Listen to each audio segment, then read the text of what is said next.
Look good on paper, Jesus was condemned. Like scissors cut through the Lord's plan and made it end. Satan celebrated, but couldn't comprehend. Rock, paper, scissors, and rock always wins. Look good on... And so what does your church teach about sexuality and pride?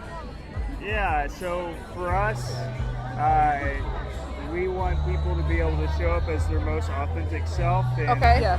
it's also a belief that when someone's able to, their sexuality, the way they orient themselves and how they express their gender, and when that is affirmed, and also someone's spirituality and their spiritual journey, when both those things are affirmed, if someone can show up in that way, they don't have to hide one part of themselves for the other.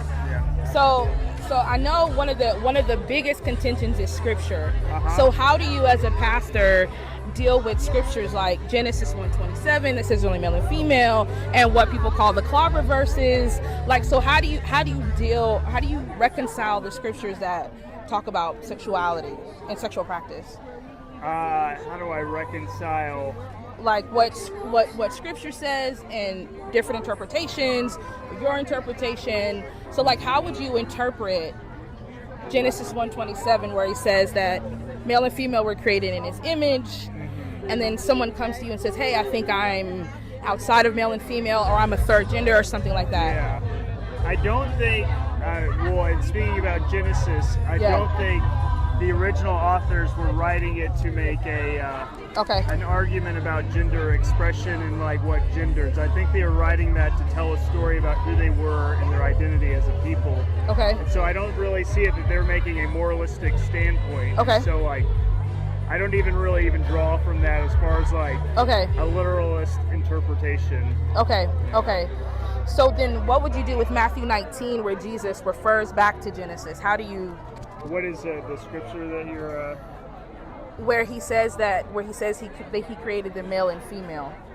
Well, I think the passage that you're talking about, Jesus is actually calling out Pharisees. He's talking about divorce and he's actually speaking about divorce, and not human sexuality. Okay. But then in another way, the Pharisees. Oh, I'm sorry. No, you're fine.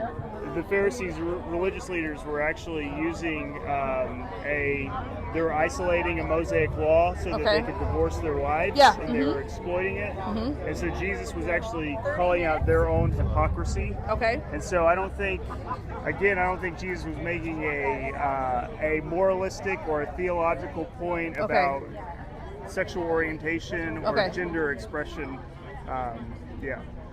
Look good on paper, Jesus was condemned. Like scissors cut through the Lord's plan and made it end. Satan celebrated, but couldn't comprehend.